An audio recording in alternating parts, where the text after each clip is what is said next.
Bloc F, le participe passé des verbes pronominaux. Mais pour commencer, qu'est-ce qu'un verbe pronominal?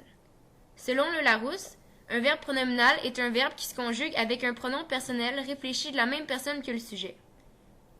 Par exemple, se laver, se tromper, se rencontrer sont des verbes pronominaux. Tout verbe pronominal est constitué d'un nom ou pronom sujet, suivi d'un pronom objet de la même personne, de l'auxiliaire être et du participe passé. Par exemple, Myriam s'est maquillée, je me suis blessée. On distingue deux sortes de verbes pronominaux, soit essentiellement pronominaux ou accidentellement pronominaux. Mais qu'est-ce qu'un verbe essentiellement pronominal? Il s'agit d'une action que l'on ne peut faire subir qu'à soi-même. Par exemple, le verbe s'absenter est un verbe essentiellement pronominal parce qu'il est impossible d'absenter quelqu'un ou quelque chose. En effet, on ne peut que s'absenter soi-même. Une liste de tous les verbes essentiellement pronominaux sera jointe aux vidéos. Par exemple, Stéphanie s'est absentée de son cours de français. Ici, Stéphanie s'absente elle-même. On ne pourrait pas dire que quelqu'un a absenté Stéphanie. Il s'agit donc d'un verbe essentiellement pronominal. Ainsi, il s'accorde comme un PPE, c'est-à-dire avec le sujet Stéphanie, et prend la marque du féminin. Cependant, il existe également une autre branche de verbes essentiellement pronominaux, soit les verbes qui, lorsqu'ils sont sous la forme pronominale, ont un sens différent. Par exemple, le verbe agir signifie faire quelque chose, tandis que le verbe s'agir, lui, signifie être question de, concerner. Aussi, le verbe apercevoir signifie voir, tandis que le verbe s'apercevoir signifie se rendre compte. La liste de tous les verbes pronominaux qui ont un sens différent sera également jointe aux vidéos. Par exemple, j'ai attendu Jules devant sa porte et je m'étais attendu à ce qu'il m'y rejoigne. Ici, j'ai attendu signifie patienter, alors que je m'étais attendu, lui, signifie prendre pour acquis. Puisqu'ils n'ont pas le même sens, le PPVP je m'étais attendu est essentiellement pronominal et s'accorde donc comme un PPE, c'est-à-dire avec le sujet il, et prend alors la marque du masculin pluriel. Selon la première méthode pour les accorder, tous les PPVP essentiellement pronominaux, que ce soit parce qu'ils changent de sens ou parce qu'ils n'existent pas sous une autre forme, s'accordent de la même façon, c'est-à-dire comme un PPE. Ainsi, le participe passé employé avec le verbe être s'accorde en genre et en nombre avec le sujet qu'il complète. Le premier exemple est un exemple avec un PPE. Julie est fatiguée d'avoir à courir partout. Il faut se demander qui est fatigué d'avoir à courir partout. C'est bien entendu Julie. Ainsi, le PP fatigué s'accorde en genre et en nombre avec le sujet qui est Julie et prendra donc la marque du féminin singulier. Le second exemple est un exemple avec un PPVP. Colette et ses amis se sont empiffrés de gâteaux toute la soirée.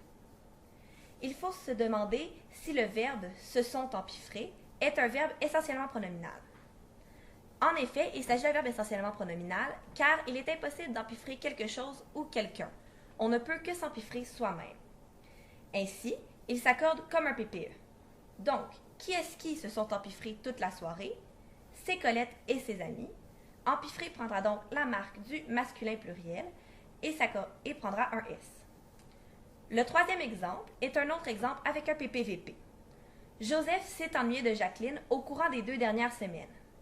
Encore une fois, s'est ennuyé est un PPVP essentiellement pronominal, car même s'il existe sous une forme sous une forme normale, il n'a pas la même signification.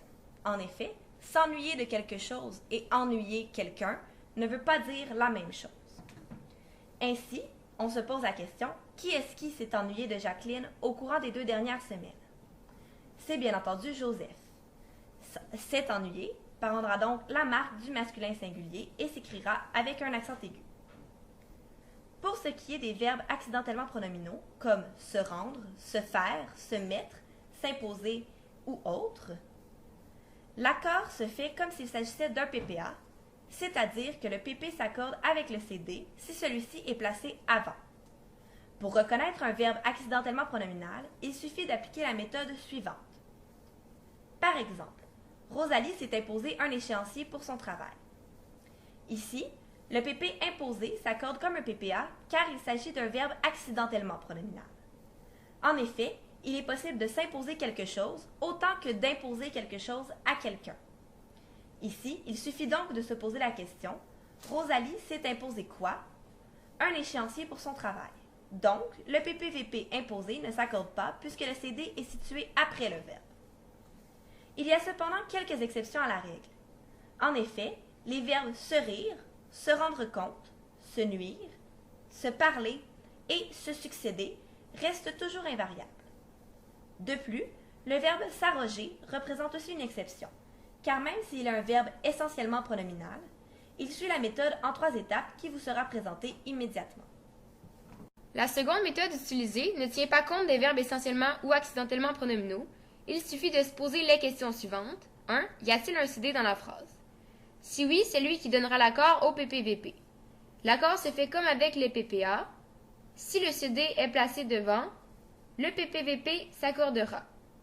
Si le CD est placé après le verbe, le PPVP restera invariable. Par exemple, dans la phrase « La soupe qu'il s'est préparée est chaude », il a préparé quoi? Que, mis pour la soupe, donc le CD est placé avant, le PP s'accordera alors avec que féminin singulier. Si la phrase avait été « Il s'est préparé une soupe chaude », il s'est préparé quoi? Une soupe chaude, donc le CD est placé après, le PPVP reste alors invariable.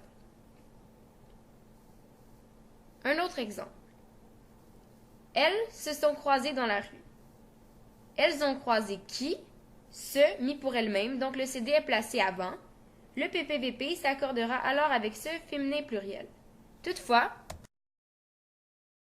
si la réponse à la première question « Y a-t-il un CD dans la phrase ?» avait été « non », on aurait alors posé la deuxième question « Le pronom objet, me, te, se, s', est-il CI ?» Si oui, le PPVP reste invariable. Sinon, le PPVP s'accorde avec le sujet du verbe. Maintenant, des exemples. Ils se sont parlé. Ils ont parlé à quoi? À ce, mis pour eux-mêmes. Donc, ce est le CI. Alors, le PP reste invariable. Parler et. Un autre exemple. Ils se sont enfuis immédiatement. Ils ont enfui à qui? Ça ne fonctionne pas. Il n'y a pas de CI. Alors, le PPVP s'accorde avec le sujet du verbe il, masculin pluriel. Donc, enfui prend un S. Bon, récapitulons. Pour accorder un PPVP, il suffit de se poser 2 simples questions. Tout d'abord, y a-t-il un CD dans la phrase? Si oui, c'est lui qui donne l'accord au PPVP. S'il est placé avant le verbe, on fait l'accord. S'il est placé après le verbe, le PPVP reste invariable. Si il n'y a pas de CD dans la phrase, on pose la seconde question. Le pronom objet est-il CI? Si oui, le PPVP reste invariable, sinon le PPVP s'accorde avec le sujet du verbe. Cependant, il y a quelques exceptions à la règle. Donc, pour les verbes se rire et se rendre compte, le PPVP sera toujours invariable. À vos crayons!